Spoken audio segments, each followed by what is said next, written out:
Uno munsi tuza kwiga produit zitatu.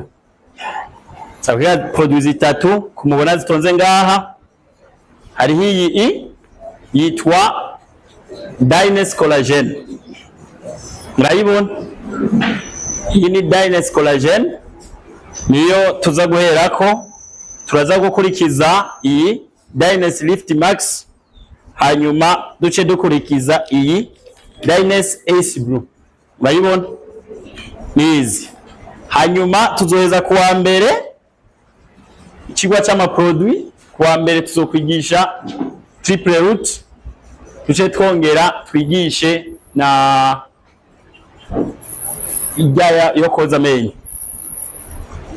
Ncamo byumva iraza ngaha mugabo izoza kubera ni imwe mu ma produit Dynes ifise kandi nayo nyene ni agaciro ntangere. Banze kubashimira uko mwitayeho kino cigwa kuko nubu ndabona muri benshi ntabagiye baradutana urugamba. Abantu mwaje ngaha guhera ku wa mbere turamukanye. Aya nikomera amashi.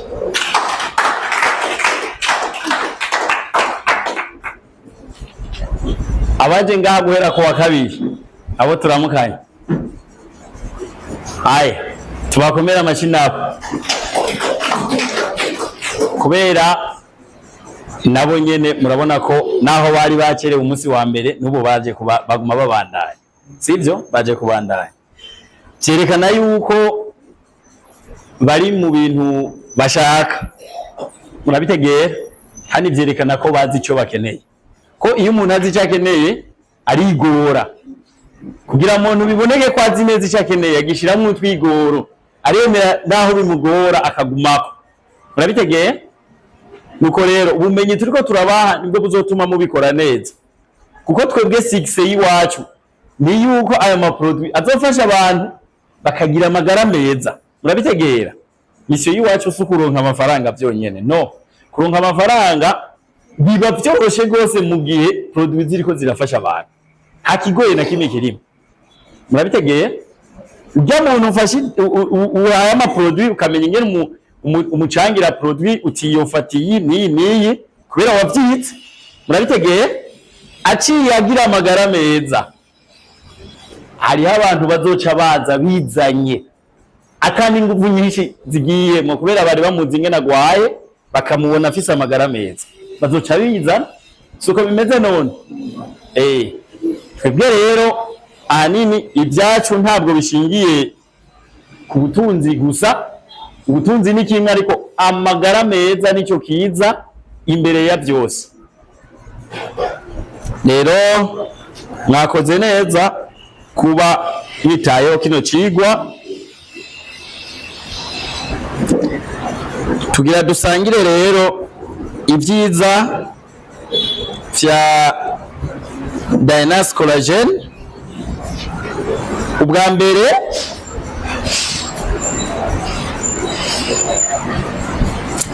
Dynes Collagen iyo tugira twige mwayanditse titre Dynes Collagen. Hariho n'ayandi masosiyete afise collagen ziri ku isoko. Murabitegeye? No mu mafarmasi urashobora kugenda ukarondera collagen kandi ukayironka. Buriko murabitegeye? Ariko ziba zitandukaniye ku ma ingredient yandi aherekeje collagen.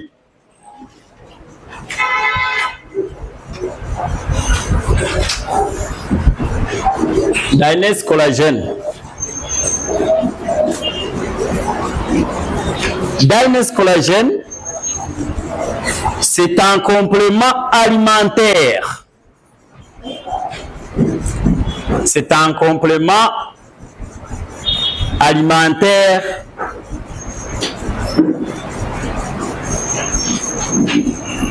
de Dynes Global, de la société Dynes Global.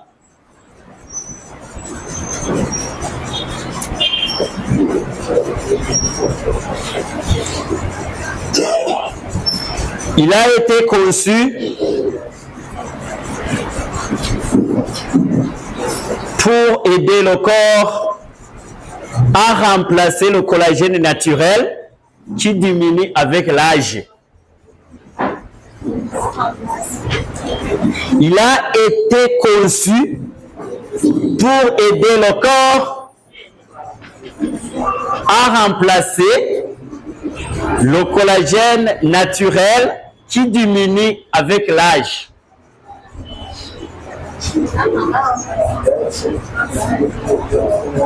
Dynas Collagène est un complément alimentaire de la société Dynas Global.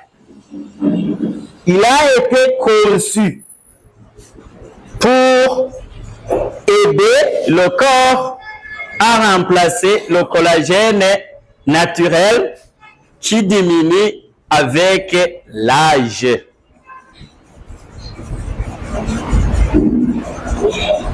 Qui diminue avec l'âge.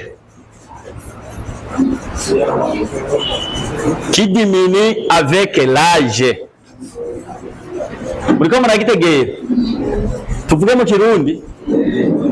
Mugabo collagene ntitwa kukivuga mu Kirundi. Collagene kigumuko nyene. Muragitegera?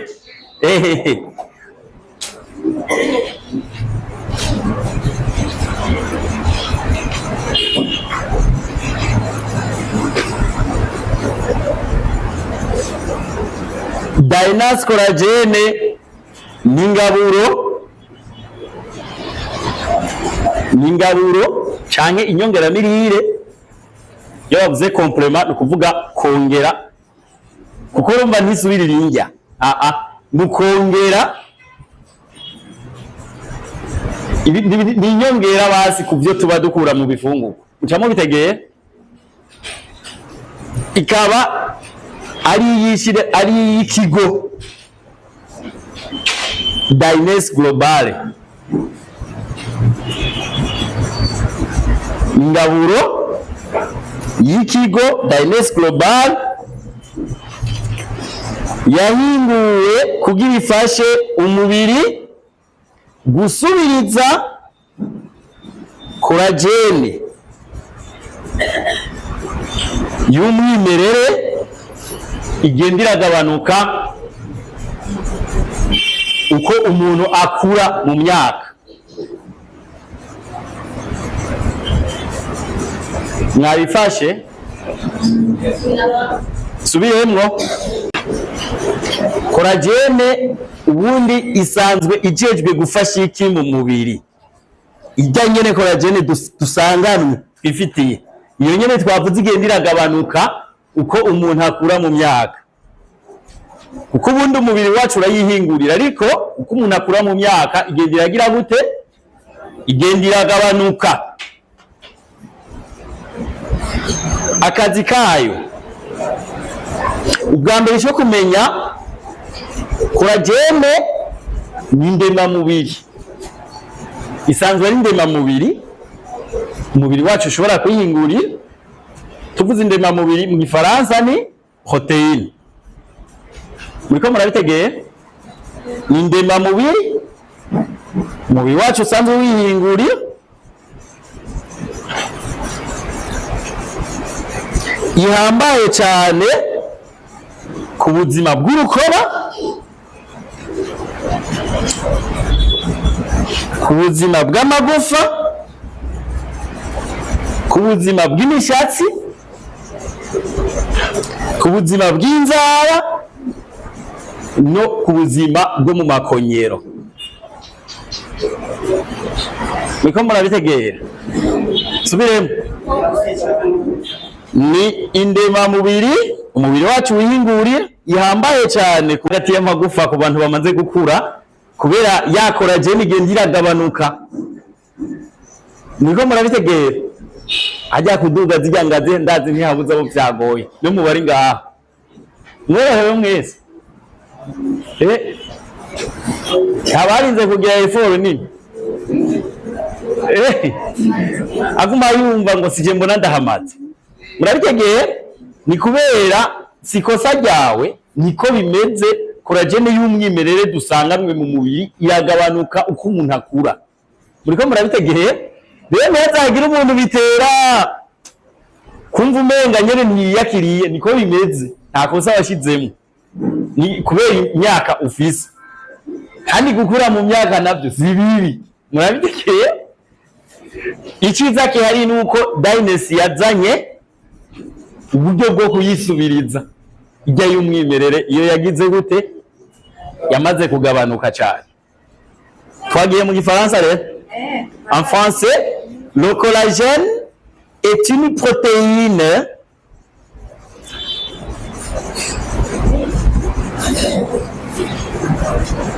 qui peut être synthétisée par notre corps, ou bien qui est synthétisée, que notre corps peut synthétiser. C'est une protéine qui peut être synthétisée par notre corps. Il est important pour la santé de la peau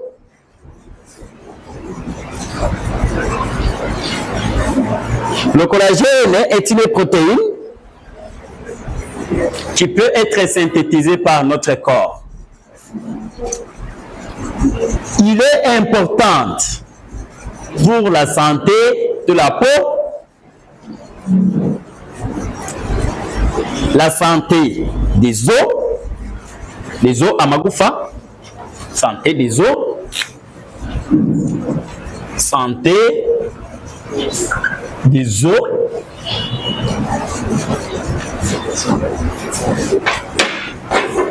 santé des os, des cheveux, des ongles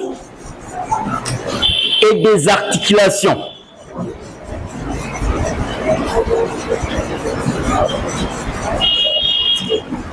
Il est important pour la santé de la peau, la santé des os, des cheveux, des ongles et des articulations.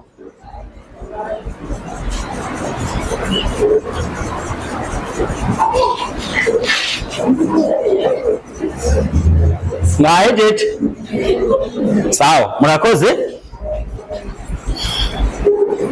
tugira turabe ikijanye na les ingrédients et leur rôle.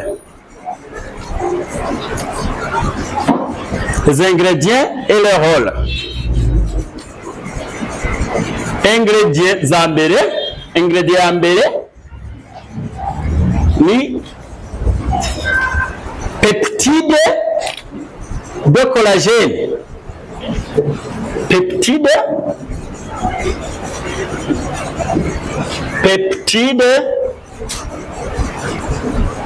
de collagène. Peptide de collagène. Change indemamubiri zigize collagène. Peptide de collagène. Mu kirundi muca muvuga indemamubiri ko peptide ni indemamubiri mu bisanzwe.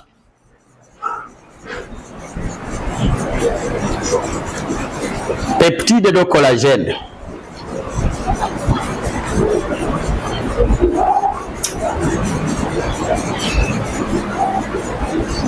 Tugira tuvuge alcool, sa peptide de collagène. Rôle, régénération de la peau et des tissus. Régénération de la peau et des tissus. Régénération de la peau et des tissus.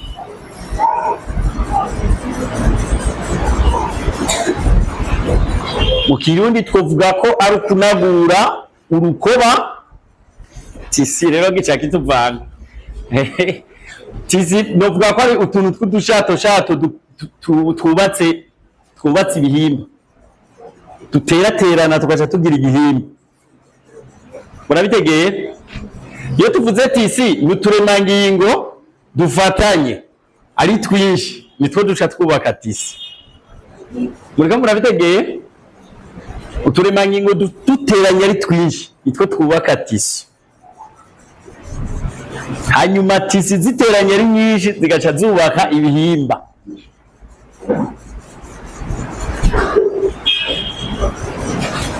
aho byo tugora kuronka ingene tukivuga mu Kirundi mugabo ndibaza ko mwatahuye. Hore ya kabiri, amélioration de l'élasticité, amélioration de l'élasticité de la peau, amélioration de l'élasticité de la peau.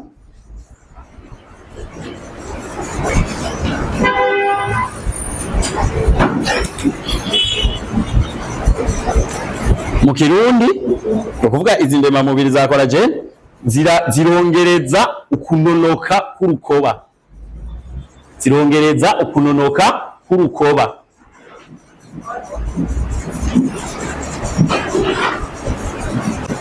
Iyindi hore, amélioration de l'hydratation de la peau, amélioration de l'hydratation, l'hydratation. H.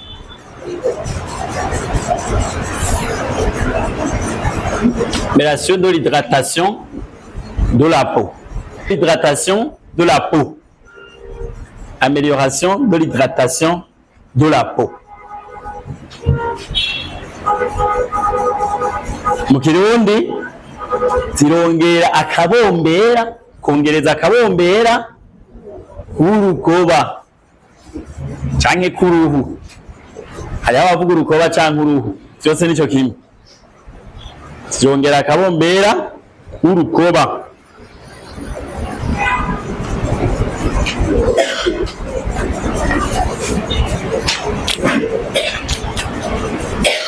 Yindi hore,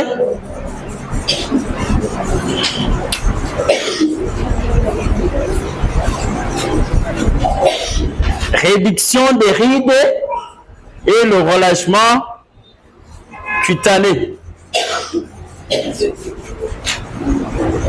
Réduction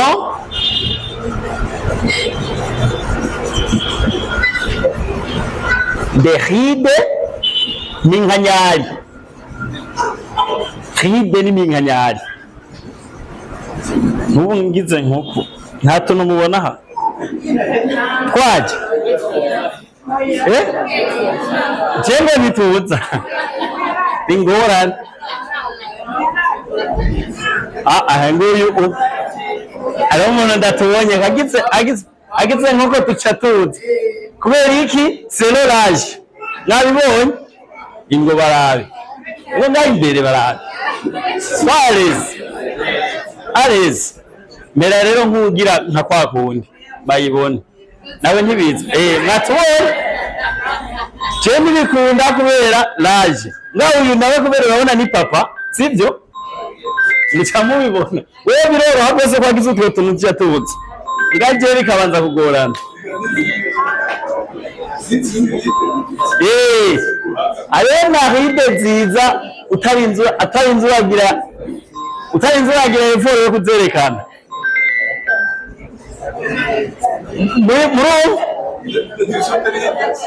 réduction, navuze réduction de rides et le relâchement cutané.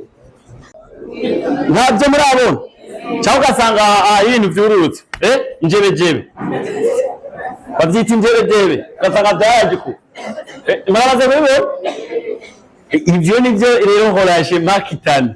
Menga nyine umubiri wabaye horashe menga ugira ukoroke ntabyo murabona nibyo ziragabanya iminkanyari kandi zikagwanya injebejebe mu Kirundi. Injebejebe ntibyumva injebejebe ntabwo umubiri nyine umenga ugira uveko kandi ufata ko neza ntuwegera ku magufa ngo bifatane. Ni ukuvuga iki? Collagen irafise pouvoir ya liaison yo kuriya gufatanya ibintu nibi gufatanya izi nyama zacu ku magufa zigafata ko neza. Uriko murabitegera nuko kuntu rero ishobora kuturinda relâchement kitane, kubera inyama zacu zirafise iyo liya izifatanya n'iki n'igufa. Mu gupima umuntu ko collagen yagabanutse baraba ingene inyama zishobora gufata ha ku bitugu. Zitashobora gufata ku bitugu urumva bugeseye iba yara inyama z'umubiri, kandi inyama zijya bagura mu isoko ziwawe. Afite twebwe abantu nuko nyene batatu baga ngo baje kwanda mbwa natwe turafise inyama. Murabitegeye kugira bitahure hari igihimba ngaha bita inyama ya kibizi. Murabifata inyama ya kibizi rero mucawumva neza, c'est pas de la viande, oya ni muscle. Bacha bita muscle kugira ngo yene ntibyitiranwe na za zindi zo mu isoko. Murabitegeye ubu ndibaza mwabitegereye. Iyindi rôle renforce les cheveux et les ongles. Renforce les cheveux et les ongles.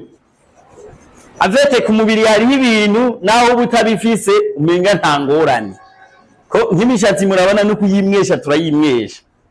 Ruba utawufise umushatsi cyangwa n'ubwanwa utabufise umenga nibisanzwe, mugabo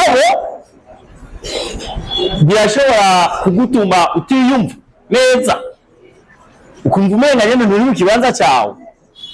Murabitegera niyo ufise imishatsi ivunguka nyene umenga nyene ubwiza buragabanuka.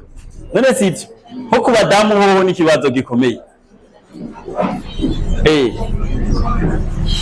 Renforce les cheveux et les ongles. Mwakanditse?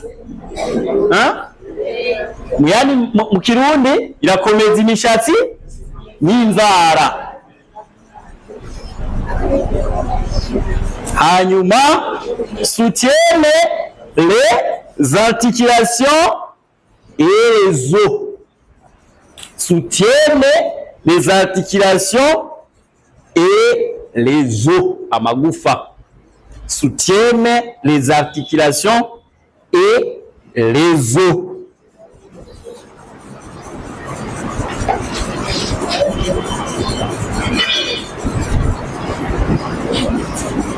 L'ingrédient principal de Dynas Collagène, iyo ingrédient isumbi donc twovuga iyi produit ihagaze numva ko yakiyifata n'izina rya collagène. Biko murabitegeye muri make niyo ingrédient nyamukuru iyi produit yubakiyeko. Hariho n'izindi ngira ndababwire zine ingrédient, bawo ingrédient nyamukuru niyo nyene. Muriko murabitegeye c'est l'ingrédient principal de Dynas Collagène qui aide à remplacer le collagène que le corps perd avec l'âge. C'est l'ingrédient principal qui aide, c'est l'ingrédient principal de Dynas Collagène qui aide à remplacer le collagène que le corps perd avec l'âge. Articulation et les os. Sinaina kipoza mu Kirundi. Irashigikira amakonyero hamwe n'amagufa. Irashigikira amakonyero hamwe n'amagufa. Ko twovuga mu Kirundi. Muri make ituma amagara amera neza mu makonyero no mu magufa. Niko no kivuga mu Kirundi ciza.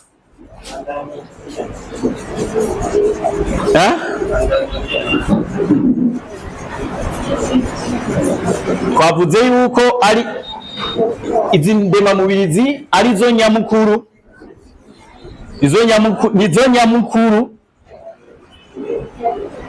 zifasha mu gusubiriza collagène dutakaza uko dukura.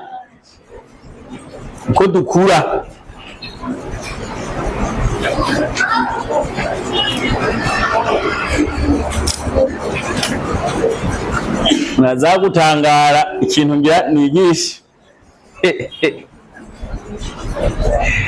Ajya ndababwire abarundi baciye umugani ngo utazi umutagira awunyako. Nukuvuga ari imiti ibintu twama duca impande gusa tutazi ko ari imiti. Murabitegera? Ingredient ikurikira yitwa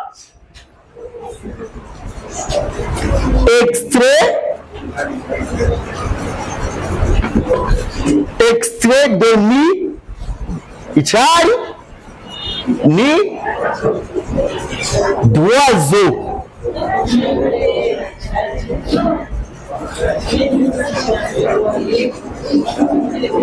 Ibyakuwe mu byari by'inyoni. Ibyakuwe muki mu byari by'inyoni. Extrait de nid d'oiseau. Muzosanga mu Cyongereza byanditse ngo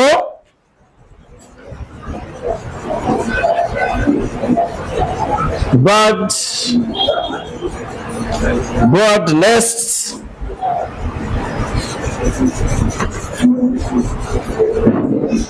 extract. Bird nest extract niko usanga cyanditse ko ngaha kuri produit.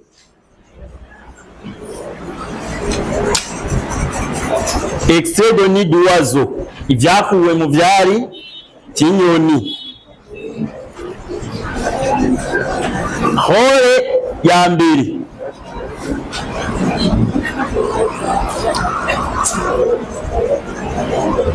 canke hore principal, régénération cellulaire et beauté de la peau. Régénération cellulaire et beauté de la peau. Régénération cellulaire et beauté de la peau.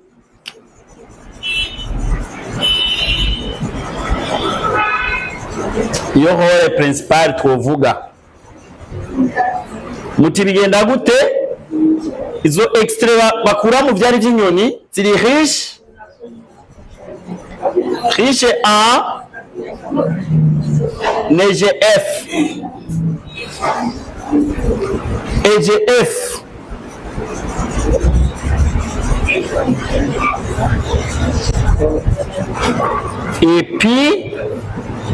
Epidermal growth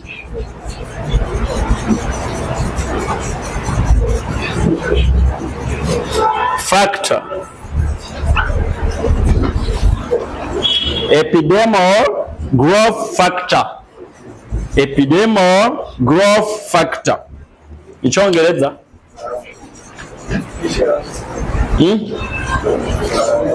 Nukuvuga EGF ni abbreviation y'icyongereza ivuga epidermal growth factor cyangwa facteur de croissance de l'épiderme en français. Facteur de croissance de l'épiderme. Epiderme ni urukoba rwo hejuru.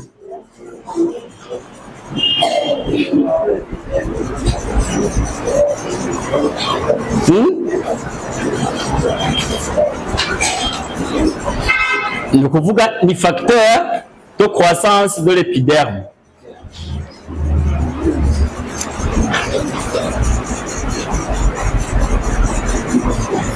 Mu Kirundi twovuga ko harimwo muri ivyo byakuwe mu byari by'inyoni harimwo ibishobora gutuma urukoba rukura. Turi kumwe? Ibishobora gutuma urukoba rukura. Hore ya kabiri, stimule le renouvellement des cellules de la peau. Stimule le renouvellement des cellules de la peau. Le renouvellement des cellules de la peau. Le renouvellement twita gute mu Kirundi? Kwisubiriza cyangwa kwiyubura? Kwiyubura nibyo byumvikana. Uvuga ngo ni inkabutso yo kwiyubura k'urukoba, kuturemangingo tw'urukoba, nuko twobivuga. ni inkabuzo y'ukwiyubura k'uturemangingo tw'urukoba cyangwa kwisubiriza, byose birashoboka. Kwiyubura, kwigira dushasha. Ikindi, améliore l'immunité et la vitalité générale. Améliore l'immunité et la vitalité générale. Birongera ubwirinzi bw'umubiri mu Kirundi. Birongera ubwirinzi birongereza ubwirinzi bw'umubiri hamwe no kugira ubuzima bwiza muri rusange. Kugira ubuzima bwiza muri rusange.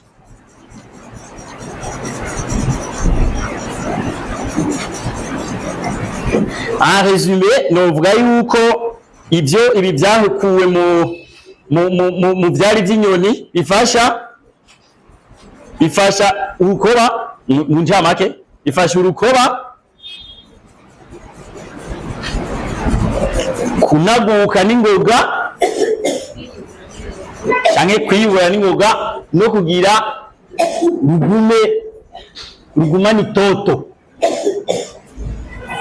En français, il aide la peau à se réparer plus vite. Aide la peau à se réparer plus vite et rester jeune.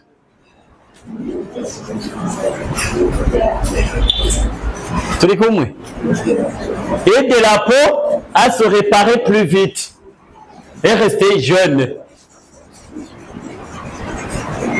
Aide la peau à se réparer plus vite et rester jeune. Bifasha urukoba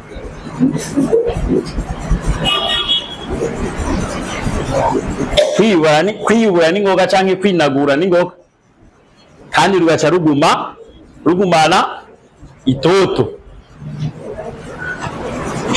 rukagumana ubuto. Uravye ukabona ko umuntu, ukabona umenga aracari muto, kumbe ni musaza.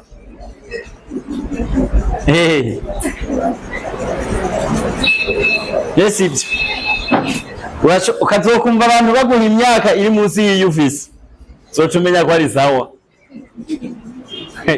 Bakwihweje bagaca bavuga bati, wewe iyo bijya hose ufite imyaka 35, kumbe wibereye muri 43 canke 5. Bagaca bakubwira ngo wewe ndakwihweje ngo ufite imyaka 35, zoca umenya ko ari sawa. Ukuvuga uba ubonekana nk'umuntu atarasaza kandi ushaje. Murabitegeye? Uba warafashe collagen. Ni kuvuga ngo uwe collagen ijyayo mu mubiri yaragabanutse, mugabo uca wongeramwo iyindi.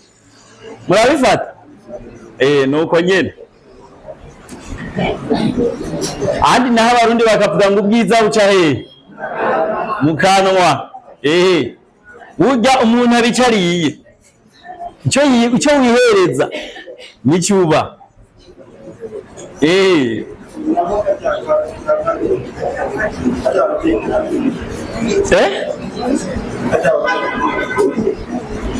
Ako ndenganya bifasha umubiri kwiyubura n'ingoga no kugumana itoto, kugira ubwirinzi bw'umubiri hamwe no kugumana ubuzima bwiza muri rusange. Tugiye kuri ingredient ya gatatu, masahara tujanye basha.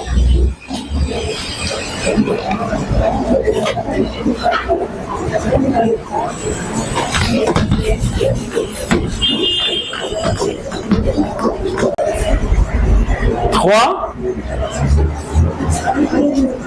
élastine.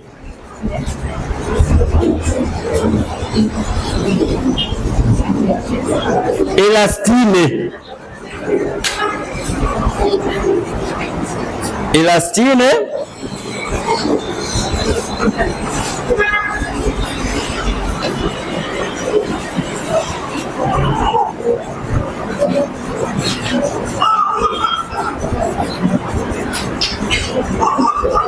Elastine mwacanditse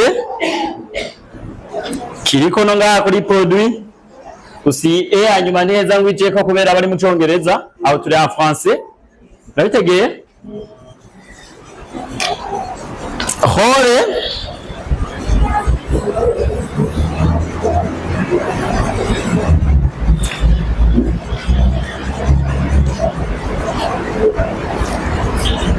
améliore la fermeté et l'élasticité de la peau. Fermeté et élasticité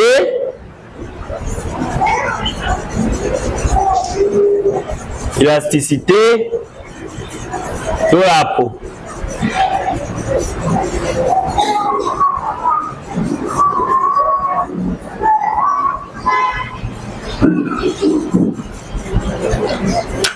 Améliorer la fermeté de la peau. Améliorer la fermeté de la peau et l'élasticité de la peau. Aho twokwiyereza ngaha kuko nayo nyene irashobora kugabanya iminkanyari, ko nayo ushobora kuvuga ko ufise umubiri uri ferme ufise iminkanyari. Murabitegeye iragabanya iminkanyari kandi iragabanya n'injebejebe, umva ituma umuntu agira fermeté. Turi kumwe basi aho mvuze role muri rusangi ntiriwe ndaja mu budetaye bwinshi, ndibaza ko mwamaze kubyandika.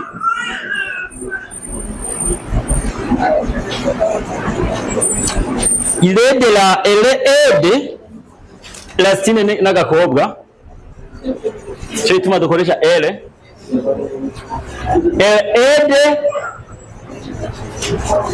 la peau à rester souple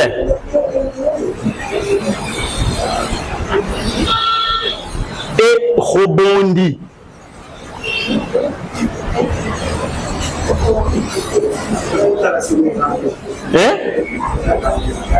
Kaya kambe basi umubiri uguma novuga gute umuntu agira umubiri uboneka nk'umubiri wuzuye. Kaya kambere fermeté nukugira elastine yongereza ukwegerana k'umubiri, basi ukwegerana k'umubiri.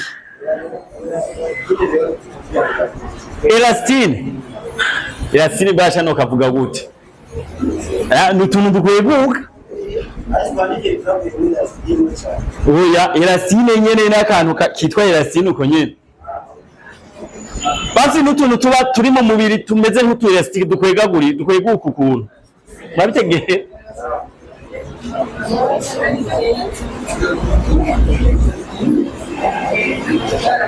ifasha umubiri kuguma ugize gute unonotse, cyangwa ushobora gukweguka.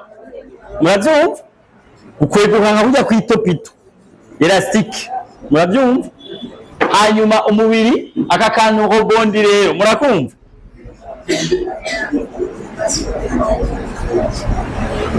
Bamaze kudunda umupira umupira urabondiza iyo udunze gutya, murabyumva.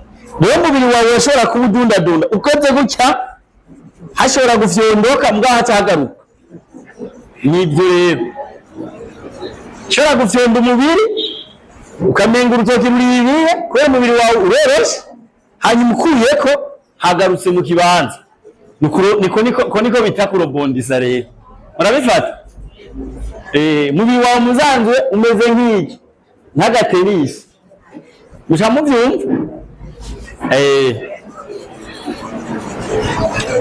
Twagiye ku yindi ingredient. Iyo ingredient ngiye ko ndashobora kutayisigura cyane kubera twarayize. Harimwo NMN ariyo bita nicotinamide mononucleotide NMN. Ibi bikora ni byinshi cyane sinza kubigaruka ko kujya twabikoze ejo.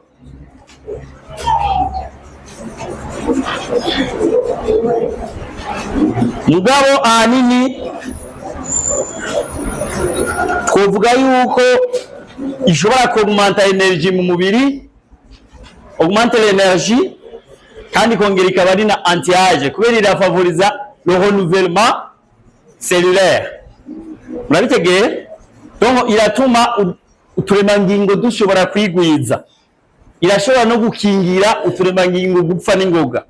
Murabitegeye? Yagiyemo rero kugira ngo ifashe amaserire yacu kugumana ubuzima bwiza hamwe no gufasha umubiri wacu kuramba, amaserire yacu akaramba. Uvuga uturemangingo, ifasha uturemangingo kugumana ubuzima bwiza no kuramba muri rusange, niko twayivuga horo. Mugabo murashobora gusubira inyuma mukaraba ziriya horo ifise muri rosenta nungaha muri collagen irazifise. Murabitegeye? Kuko ni NMN nyine. Numva produit za Dynazari n'imihobaho zose zirakomeye. Ngenda babwiye iyindi ingredient ituzimara vuba. Ingredient ziyi harimo ama ingredient indwi, turi kuri zine. Ingredient ya gatanu, ingredient ya gatanu bayita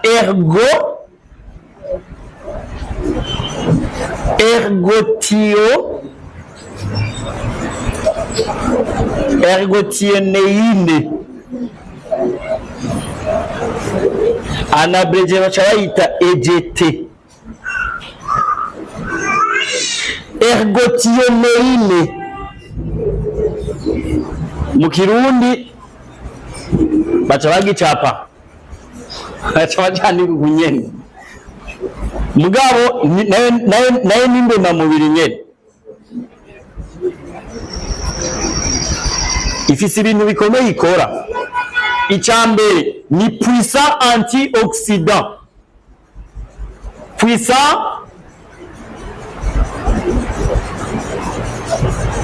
antioxydant. Antioxydant muraza akamaro kazo, sinza kurinda kubisubiramo, twaravyize inshuro nyinshi. Antioxydant, puissant antioxydant ni kuvuga yuko ishobora gukingira uturemangingo kwicwa n'ingese, kwicwa na stress oxydatif. Protège les cellules contre le stress oxydatif. Ari mwaravyanditse ivyo. Soutient le système immunitaire, kuvuga ko igwiza abasoda b'umubiri.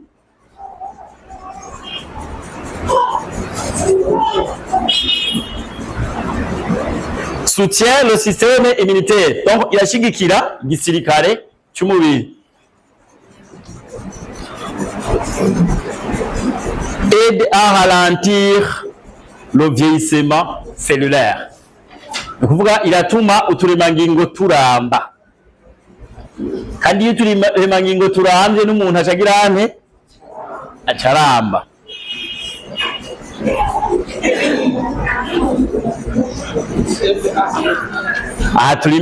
Aha turi muri siyanse, tuvuze ibyo kuramba ntimwave muca muzana ibintu ngo Imana ngo iragena umunsi wo gupfa w'umuntu. Urashobora no gupfa kubera ukwicacara kwawe, ibyo ntimubyemera. None nk'abantu biyahura wacu uvuga ngo ni Imana yabageneye ko bazopfa biyahura? Yobira inzigo nukuri rwose. None je nzi ko ari nziza rwose itoshobora gukora ikiri nk'icyo. Reka tubandanye ariko mutahure, hariho abantu bareka no kwivuza ngo urumva ngo umunsi wanje wageze ngo n'ubundi ngo nzopfa. Ntutwuka mubwira agaca avuga ibyo mbako bore bujuju. naho bigisha byinshi sinibaza ko hari umupatiri cyangwa umupasitoro yakwigishije ibyo ngo mugabo usanga bariho bigisha abantu kutivuza usanga bariho ntawe ubizi kubera burya umupasitoro kenshi umenya ujya mwahuye ujya nyene ahora kwigisha utabura kwigisha ntawumenye nibyo yigisha biwe ntavyo umenye rero ndibaza ko mwabitahuye ikintu kigabanije umuvuduko w'ubusaza kuturemangingo kiba kandi kigabanije umuvuduko w'ubusaza wowe nyene murabitegeye sesa aho ndahejeje ibijanye niyo ergotioneine twananye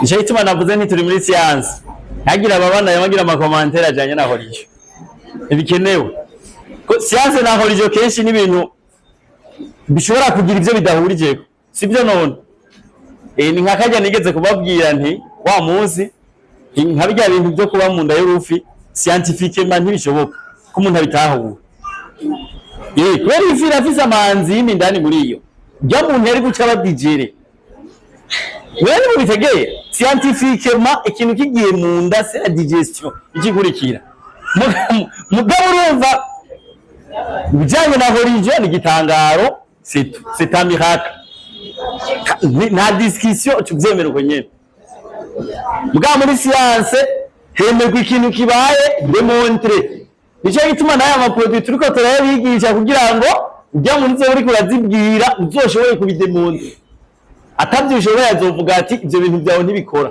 kandi bikora kandi ingwara yari gushobora gukira izomuhitana rero gituma kugira ngo abo bantu bazoshobore gufashwa cyo gituma turondera kubaho ubumenyi bukwiye murabitegeye kibi turimwo ni science nta miracle zibamwo ingredient itarimwo ngaha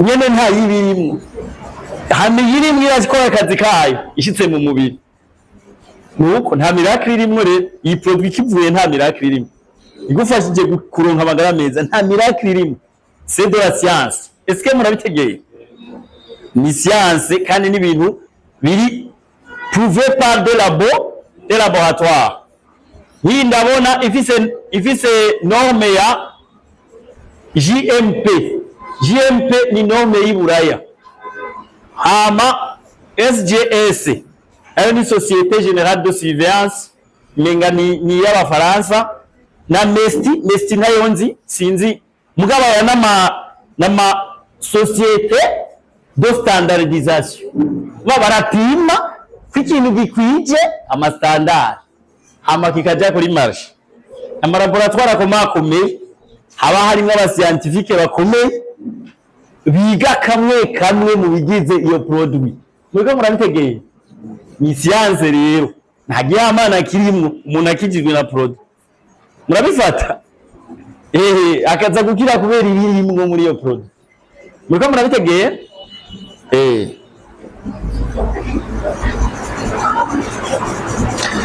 tugiye kurengereje igira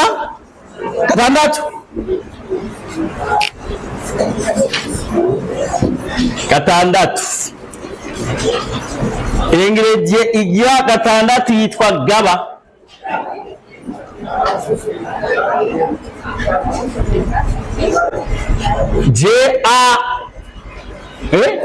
GABA mu majambo yose gasi kirundi suku GABA ni acide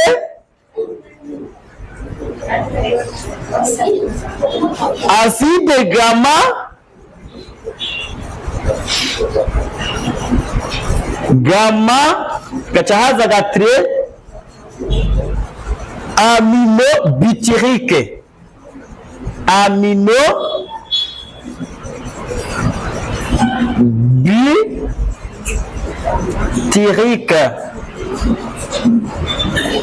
acide gamma aminobutyrique mbere ndababaza hariho abantu bumvise ngo acide ngo harimo acide siyo kwica ani imibiri yacu irimo acide zitari zo kutwica ahubwo ari zo kugira ubuzima bwiza. Abantu mwize akabiology nako baga Kenya ndazi mwarize ibintu bita acide amine sivyo. Les acides amine nizo umubiri wacu ukoresha mu guhingura ama protein. Uriko murabitegera rero ni imwe mu acide umubiri ukoresha mu guhingura ama protein.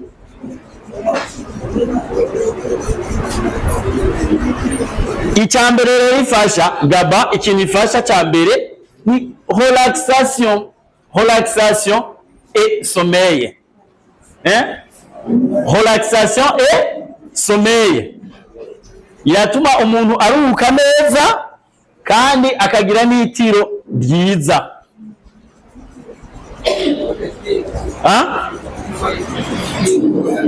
Relaxation.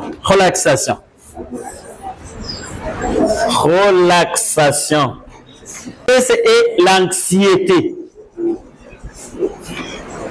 Iragabanya uruhagarara no kwigunga. Ikindi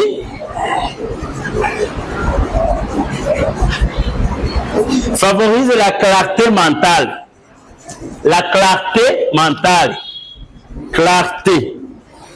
Clarté mentale.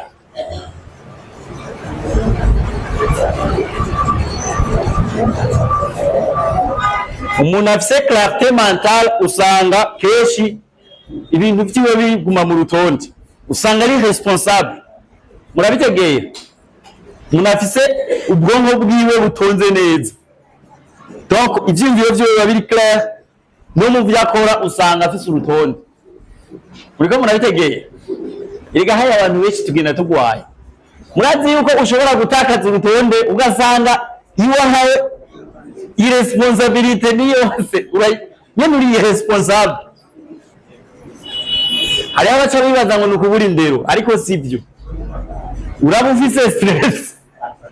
Muriko murabitegeye kandi baravyivuza. Je hari umuntu nakiriye ari munguza kugura produit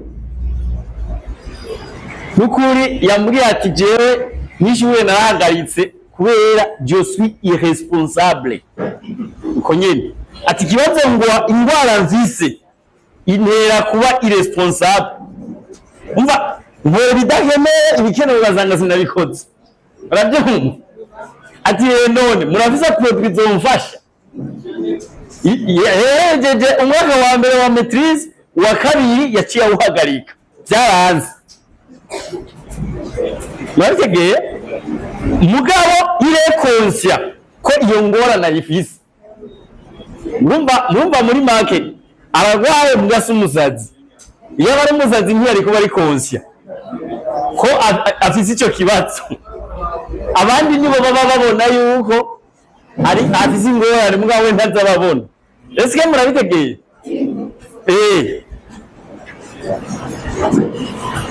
rero nawe tuzomwakira tume produit kuko murabona yuko niyagira clarté mentale c'est fini, azoca asubira kuba umuntu ari organize.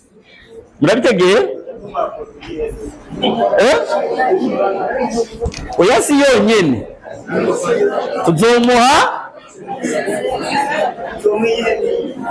tuzomuha Rosenta na Collagene na acid. Turaza kwishikira acid nayo muyibone byaye na triple route yoyifata ngabo ko ibyo twoba turondera muri triple route kuri we no muri acid biriyo tuzomuha acid kubera aracyari umujene no kubaka ntiyubatse. Hari ibindi bintu yo cyakenera ntabironke. Uretse ibyo bigaca bimutera iyindi stress. Okay, tubandanye. Twavuze yuko yameliyora qualité du sommeil, ndibaza mwavyanditse. Itiyo gize itanga itiro ryiza. Niyo mpamvu bama bayifata bagira bagirene bajyame mwantegere. Sawa, tugiye kuri ingredient ya ndwi. Ingredient y'indwi rero yoyo ndagakura twayishize inyuma kubera ari ikazi.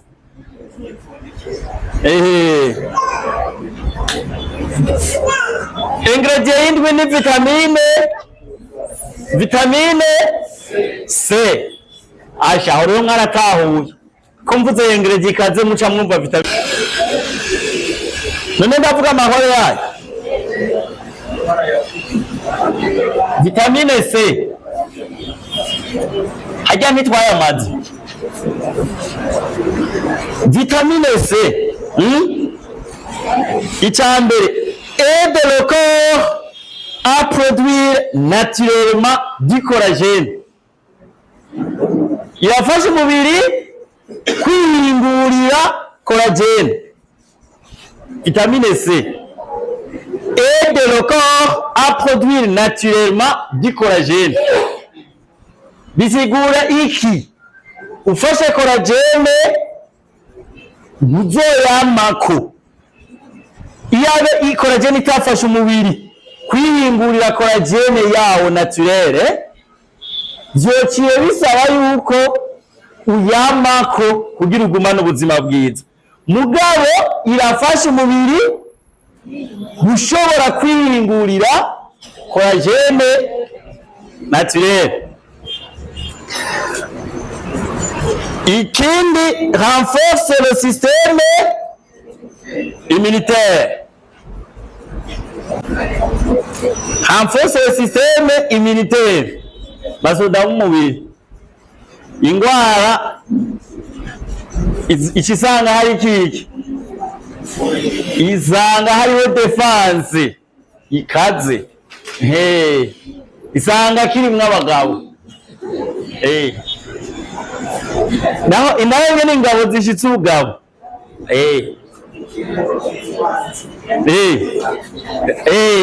Ekaravuga ngo zo mu kirere ngizo mu mazi ngo nizo munsi y'ubutaka. Ingabo ziba zihari. Ni kuvuga umubiri wawe ucuba ufise ubwirinzi wonyene urigwanira. Murabitegeye? Ikindi vitamine C ifasha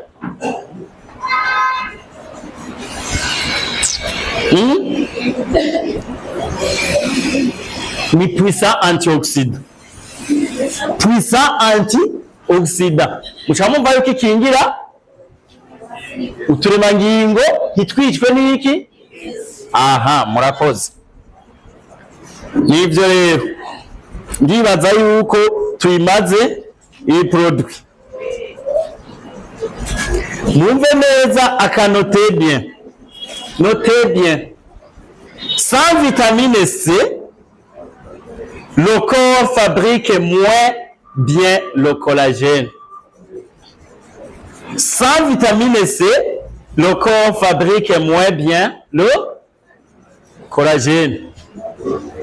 Ata vitamine C, umubiri uyingura collagène nkenya cyangwa uyingura nabi. Mucamu bitegeye uyingura nabi. Murabifata? Murumva ko vitamine C tuyikeneye cyane. Okay. Tujye ku yindi produit bash. Sans le collagène, sans la vitamine C. Erega ni gacho kimwe. None vitamine C ko tuyisanga yo muri collagène. Sans vitamine C, complément alimentaire de Dynas Global conçu pour la santé féminine.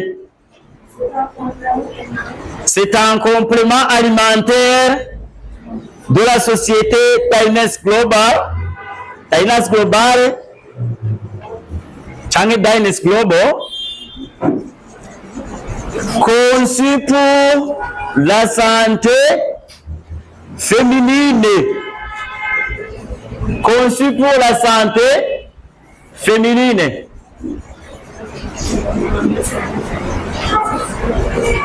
Mu Kirundi Dinas Lift Max ni ingaburo y'ikigo Dinas Global yagenewe amagara meza y'abakenyezi y'igitsina gore kuko n'inkumi zirimwo. Si ukuvuga abantu bubatse gusa, n'inkumi zirimwo.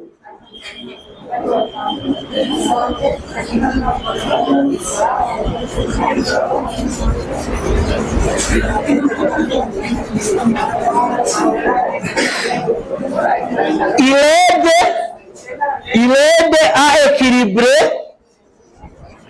aide à équilibrer les hormones. Il aide à équilibrer les hormones,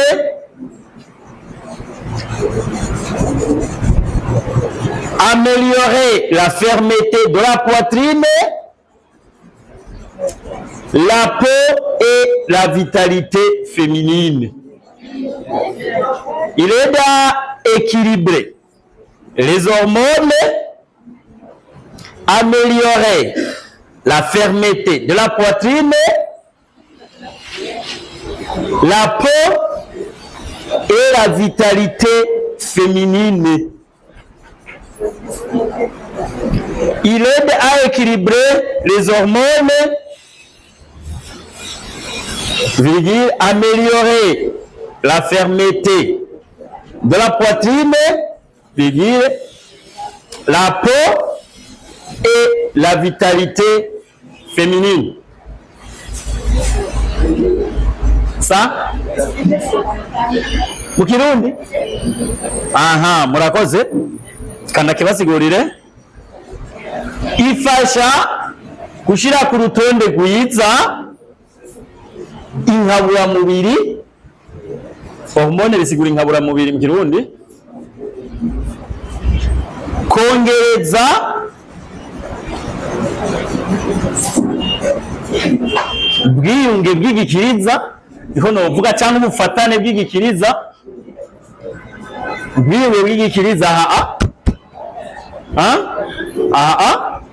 ugikiriza ukumva ko haremye, cyangwa ukurembaremba, niko twobivuga, cyangwa ukwegerana kw'igikiriza. Murabifata?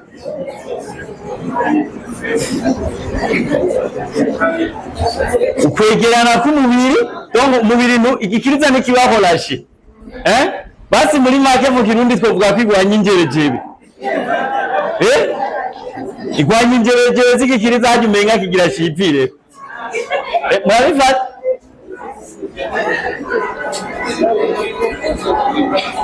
Kandi yagwanya injerejebe z'umubiri muri rusange. Nukuvuga umubiri wawe uraba umubiri nyene ukwegereye, utamenga ugira ushibuke wigiye, hamwe no kugira ubuzima bwiza muri rusange bw'abapfasoni, abagore. Iyo tuvuze abagore urumva ari nk'inkuma cyangwa yumva umenga ntarimo. Mugabo nka en France ubu unye kuvuga mademoiselle biriko barahebwa gose, bavuga madame, naho kabara akana bahetse madame. Nuko nyene muze murabe uri kurakreya email bakubajije genre, baca baguha ibintu utoramwo, haba harimwo femme, homme na femme. Aho rero ntaze kuvuga ngo nta bya leta zivire birimwo, uvuge ngo tendi célibataire, ngo urumva sindaba femme, uri femme nuko nyene. Kubera baraba igitsina, ufise sexe yo kuba umukenyezi, c'est tout. Murabifata?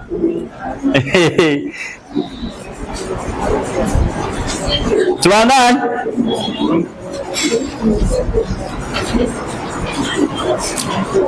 Tugira tuje ku ma ingredient ko ikozwe mu bimera.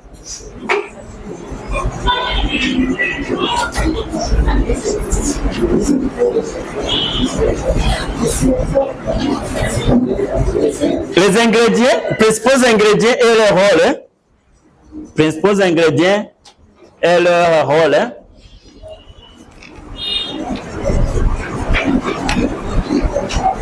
Hariho ingredient yitwa estrogen.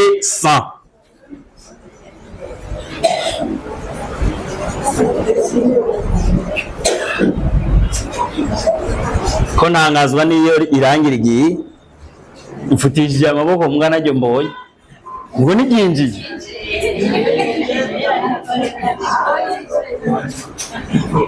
tugufata produit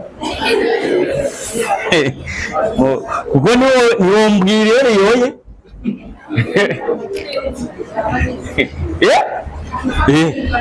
naryo mubona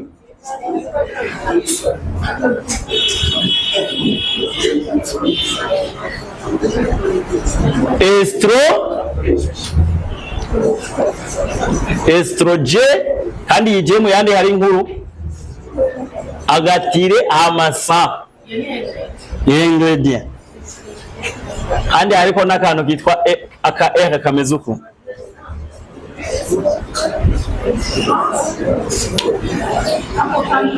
estrogen. C'est un mélange de plantes. Il va mu bimera. Oya ni insiguro ya estrogen. Ni ingredient fait imwe mu bigize Lift Max.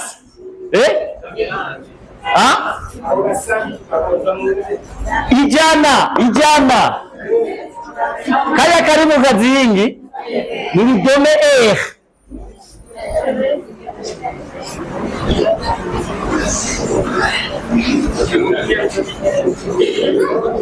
n'umucango w'ibitego. C'est un mélange de plantes. C'est un mélange de plantes. Ibyo biterwa rero ngenda mvuga amano scientifique mu Kirundi sinza kubivuga kuko n'amano scientifique nyene sibyo biri mu Kilatini. No scientifique ziba ziri mu Kilatini.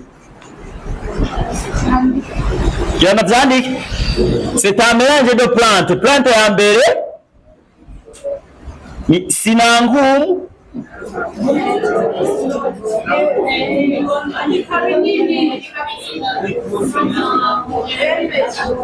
Sa nagira unsabira ikaramu yindi shasha bantu mwicaye inyuma gena kwa rishara bayi ikaramu shasha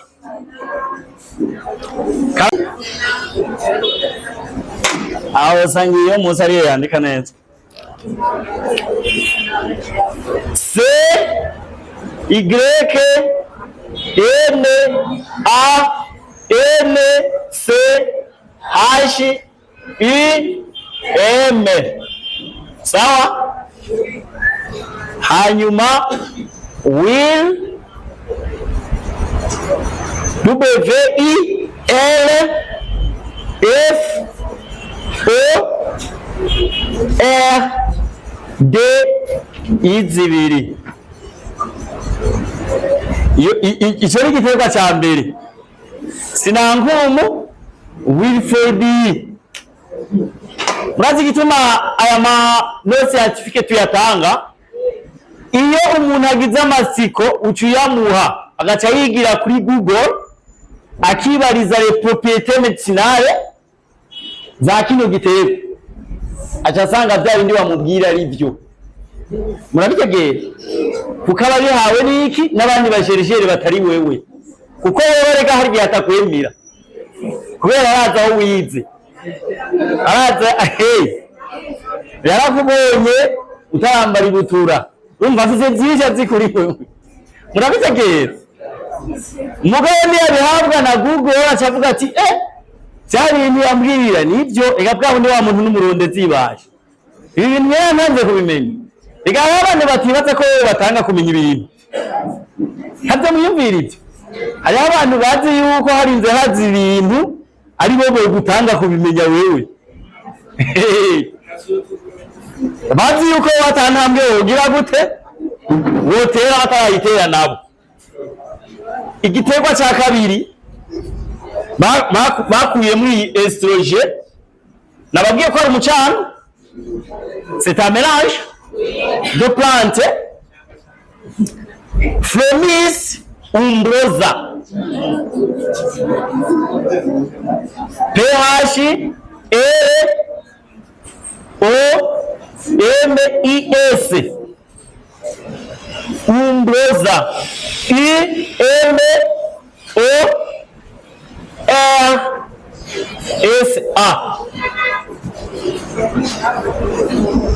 Hariho rero n'ikindi gikaze koko kararyoshe namunitwa Angelique ari ngaha ari turamukanye na Angelique turamukanye yasivye muravyumva kitwa aka gatatu kitwa Angelica ANGELICA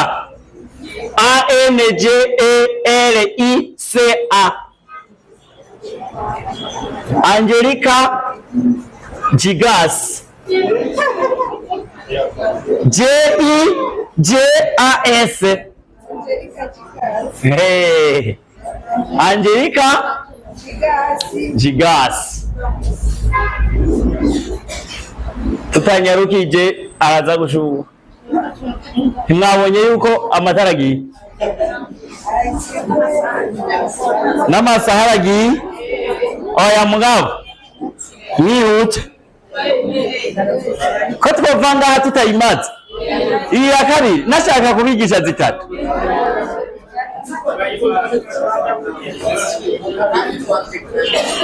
Nachekari? Sawa sawa. Angorane kubera turi abantu bakuze tuzakugira ibintu by'abantu bakuze nyene. Aha, hore rero iyo estrogen R. Kukana ariko ndabereka ibiyigize. Kugira ngo namwe niba bazuzomubwira uti ngibyo ogenda wironderere kuri Google. Ureke kumvuruga. Aha, hore ni équilibre les hormones féminines. Équilibre les hormones féminines.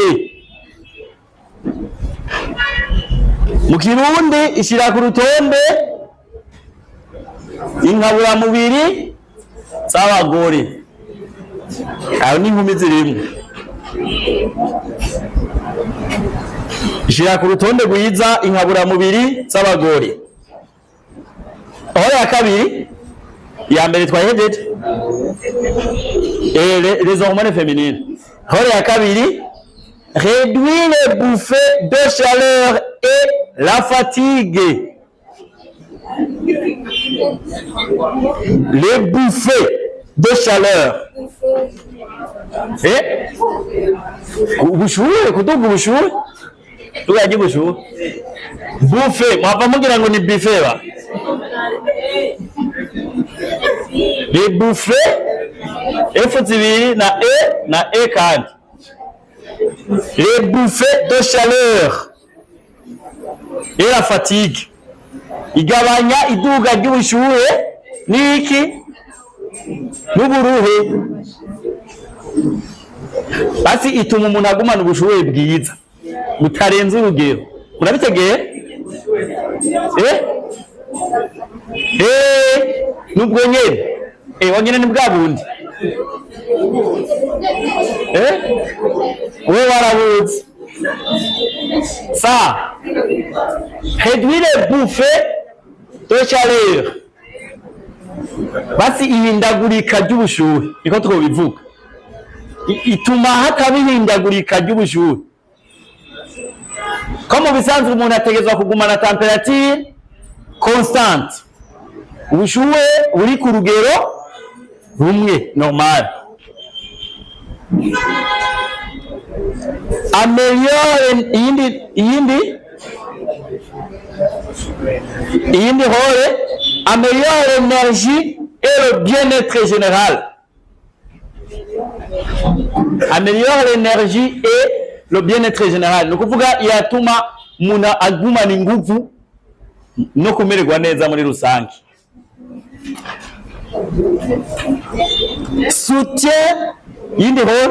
Soutient la fermeté de la peau et de la poitrine. Améliore quoi? Améliore l'énergie. L'énergie nguvu. Énergie. C'est bien. Améliore l'énergie et le bien-être. Le bien-être général. Soutient la fermeté de la peau et de la poitrine.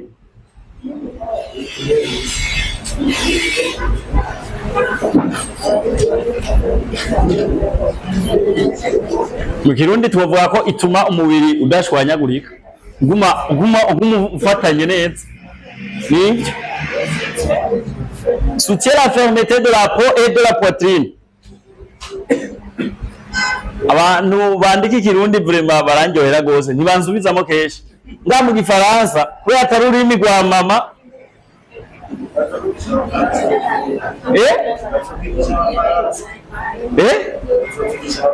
Oui, hari abantu bazoca batangura kuza barigisha bo hanze.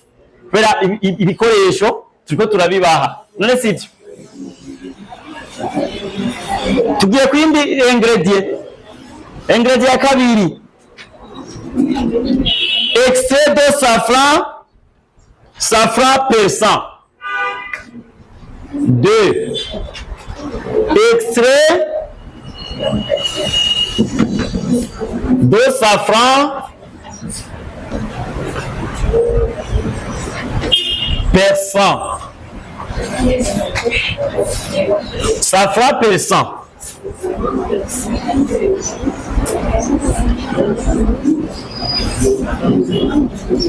Nigite nagate safran persan. Ako naka no scientifique. Ugiye kuri Google ukandikamo wacha bakubwira byari byo. Icyambere hore ya mbere ni puissant antioxydant. Aho sinza kuri Rwanda gisobanura mu Kirundi, ndazi mu Kirundi bamaze kumenya icyo ari cyo. Tuvuze antioxydant ubu caramenyerewe, twaragisobanuye kenshi, sivyo? Icyo ni cyambere, iyo hore ya mbere. Hore ya kabiri, améliore l'humeur. Améliore l'humeur.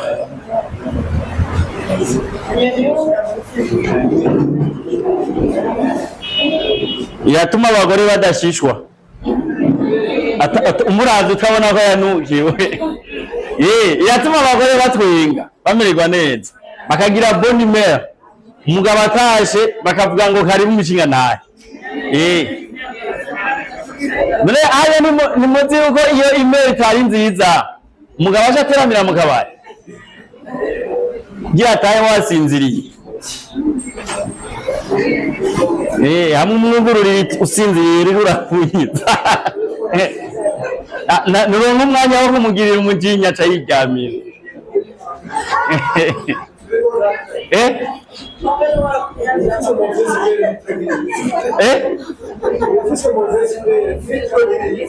Nitiro ntiri.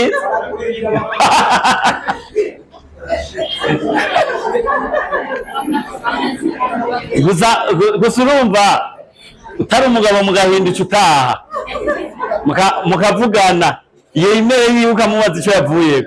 Mugabo uri umugabo mugahinda cyabigumira ukabare. Ingorane. Urumva rero améliore l'humeur. Murabyumvira tumugira agatima keza. Yumviye vrema. Urumva hasi ndi mucugira iki? Umva mucugira iki? Abantu b'igitsina gore mutarafata lift max ntimumbaze.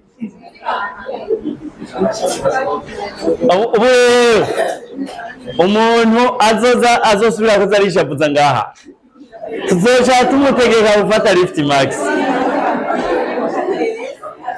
Tubandanye ako karagacimo kwara kugira mutwenge. None sivyo. kandi abane babuze abaciye biyumva kumenga nibo mvuze oya sinavuze wewe ikavure je sinavuze wewe kweli oya navuze utaje ngaha cyabaje ngaha mbona mwese ari sawa tubandanye ubwa gatatu augmente la libido augmente la libido yasema bido oya augmente la libido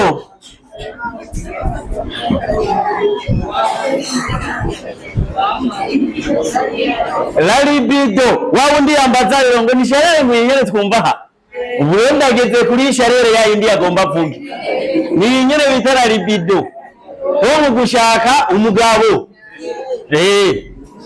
la libido no gushaka umuntu w'igitsina gitandukanye n'icyawe turabifata la libido iravugwa ku bagabo iravugwa kandi no ku bagore ubushake bujyanye n'iki n'ubuzima ndoragitsina muriko murabifata nico gituma iyi produit yameliyora la santé sexuelle murabifata la santé sexuelle ko urashobora gusanga ari abagore apfa kwakira umugabo kubera bamubwiye muri ku eglise bamubwiye ngo kirazira kwima umugabo byonyene agaca apfa kwemera kandi atawe yarashaka hajya kandi sibango nuko umwanka eka urwaye iyo ngwara irabaho yo kudashaka amabanga mpuzabitsina ukaba utayashaka murabifata rero mutahure ko uwo muntu arwaye amakuple menshi arabayeho mbere ugasanga umwe yarishize mwati jewe twubakanye na nkunda kandi agukunda gose mugabo iyo afera atayashaka murabitegeye agaca abikora rero nibanga akavuga ati nta kundi ntegerezwa kubikora murabifata ntegerezwa kubikora kubera niko pasiteri yambwiye murabitegeye ayo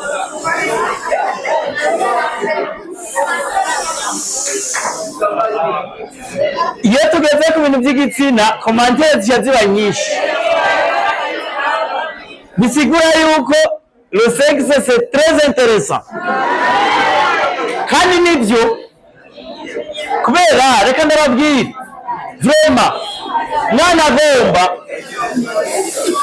ubuzima bujyanye n'igitsina muze mubwiteho cyane kubera iyo butaba bwo ntituba turiho urabyumva ko buhambaye none si uko nyine bimeze hariho abaciye bavuga ngo tugikomere amashyi abantu bengeje waje reka tubandanye madame wabajije ikibazo kijyanye no gutandukanya sharere zibiri wagitahuye iyi niyo sharere rero ijyanye n'iby'igitsina ijya yindi sharere yari isanzwe ijyanye na temperature ça va est-ce que ça va ok la libido biratuma rero abafasoni bashobora gushaka abagabo babo n'abakobwa barashobora gushaka igitsina hanyuma bagaca bigumya muga babishaka kuko nagira ngo babwire ikintu ukabura umukobwa atavyo wigera ushaka nabangana ari mugumije reka urugumije ibanga n'uryo bishaka hanyuma akabireka ati sindagira mariage murabitegeye kuko utabishaka uragwaye fata lift max nuko bimeze none namwe utabishaka urashaka umufiance urashaka kugira mariage uzoja gukora iki muri iyo mariage injyana iwanyu ziriyo tubandanye duce duheraheza ntimushaka ko duheza ok ikindi réduire stress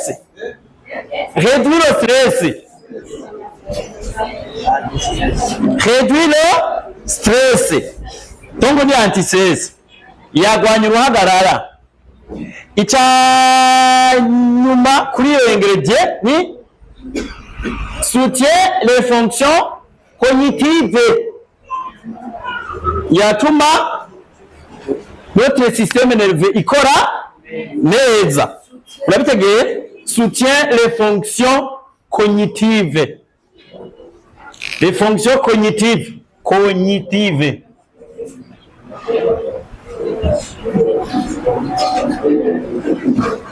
Cognitive. Soutient les fonctions cognitives. Sivyo? Ni kuvuga ituma ubwonko bw'ubwonko canke musokoro wo muri tigumugongo canke imitsi nsoza bwenge muri rusange bigira gute? Bikora neza. Donc umuntu ashobora kugira coordination y'ama mouvement, coordination y'ivyo akora, gutondeka ibintu neza, ya responsabilité n'amabwira byose ça fait partie. Murabitegeye? N'ivyo yabwiwe aravyibuka. Murabifata?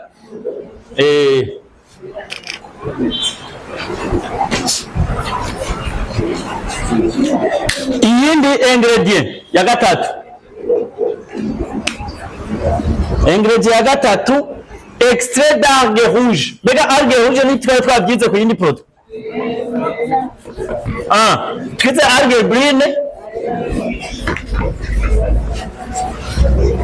Algue rouge.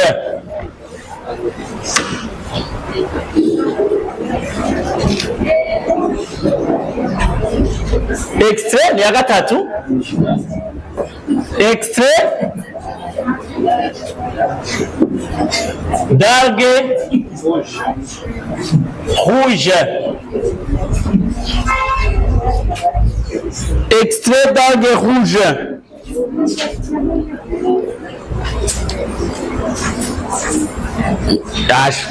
Mu Kirundi ni bya binini twavuga iyo itukura canke tukavuga inyonko itukura.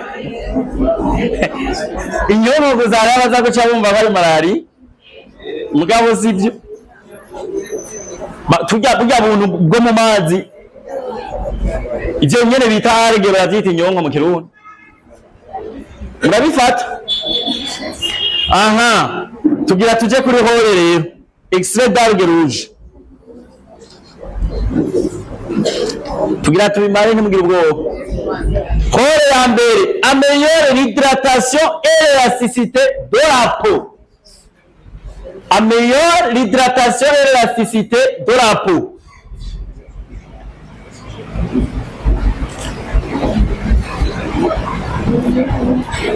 Améliore l'hydratation et l'élasticité de la peau. Ituma urukoba rugumana kabombera kandi rukanonoka. Soutient la santé cardiovasculaire. Ituma amagara y'umutima n'imitsi itwara amaraso amera neza. Soutient la santé cardiovasculaire. Hore ya gatatu. None mwavuze ko amasaha tujanye.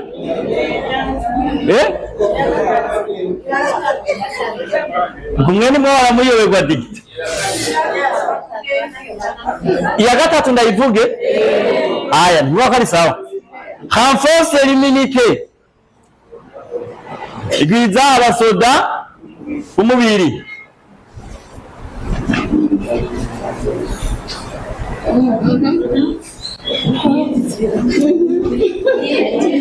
Aide à réduire les douleurs osseuses.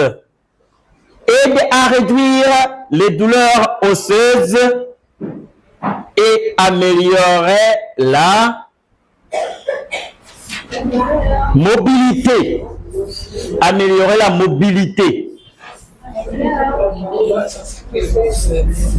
Aide à réduire les douleurs osseuses et améliorer quoi? La mobilité. Muri uzangi wewe ugashobora kuba wotembera. La mobilité. None erega amagufa akameze neza waza ko uba mobile. Je ndi mobile murabona ko niko ndagenda. Nivyo mobilité nivyo bavuze. Donc na complément ikenewe n'umubiri wawe niwe ugira uba mobile. Mwabitegere? Aider à réduire les douleurs osseuses et améliorer la mobilité. La mobilité de quoi? Mobilité yawe nyene wafashe lift mat. Murabifata?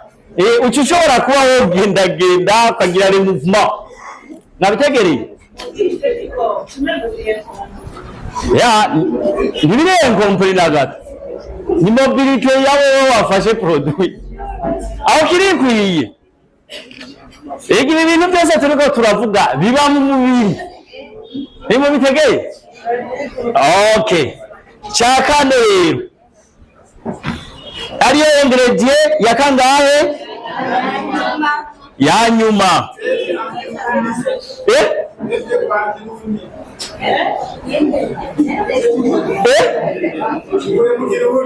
Kaja kanyuma. Kaja mbejeje. Igabanya ububabare bwo mu magufa, ikongera igatuma umuntu ashobora kugendagenda canke ibihimba vyiwe bishobora kugira muvuma cyo kivuga gute mu Kirundi? Bishobora gukora neza. Voilà.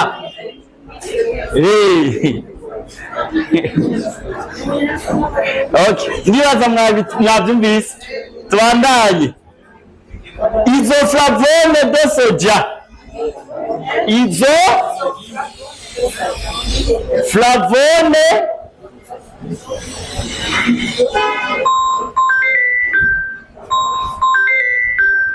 de soja.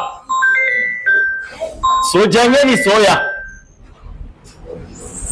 Mwumvirize rero isoya ingene zikaze. Abagore ngira bazoca baza baraziryawasha.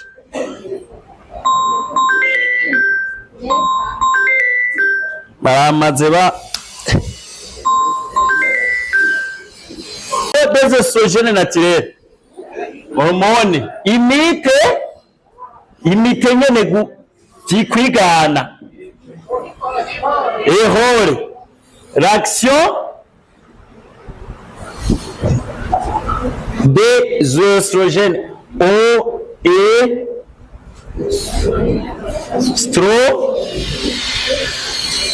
Gène naturel.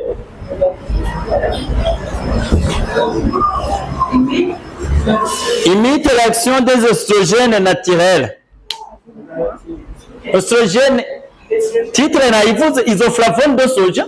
Mvuze horere? Isoflavone de soja. Oya nivyakuwe mu masoya nta bindi birebire. Oestrogène naturelle ni nkabura mubiri z'igitsina gore kandi ziratuma na bwa bushake buboneka. Na libido bisigura ko zino isoflavone nazo nyine ubwazo zirashobora gutuma ubushake bwiyongera ku bafasoni. Kandi oestrogène nikora ku bushake gusa no kubijanye na bijya byo kuja mu butinyanka ingene bitonze navyo nyene bitonda neza. Réduire les symptômes de la ménopause. Ku bantu bagira ibibazo iyo bagiye mu bihe byabo byo guca imvyaro, ugaca usanga harimo kubiragira ivyuya n'ibindi byinshi, kugira ubucoke bwinshi, ugasanga umuntu harimo abaja mu bitaro size ko mwari mubizi. Menopause irashobora kuba ingwara ku bafasoni akivuza bigakomera. Rero iratuma ibijya bimenyetso vya menopause bitamuteza ibibazo wewe muri make bitakubako. Menopause ikaza muga bikaza mu mahoro. Murabifata? Niho ya kabiri byose ni yambe elasticité de la peau. Urukoba rwanyu ruzoba rudaseye neza. Nukuri? Améliorer l'élasticité de la peau. Kane. Iya gatatu ni amagufa, ituma amagufa amera neza. Akamaro ka gatatu, ituma amagufa amera neza. Akamaro ka kane, ituma urukoba runonoka. Mu gifaransa améliore l'élasticité de la peau.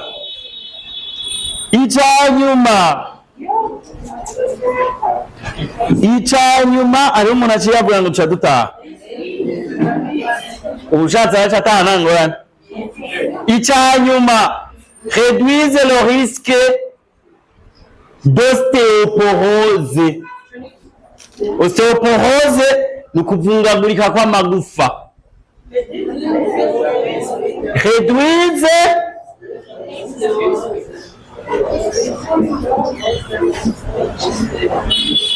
Réduise le risque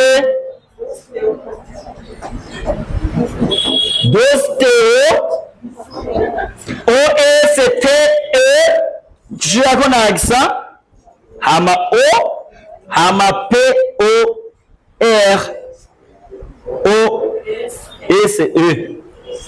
Ahereza rose kome rose nyene.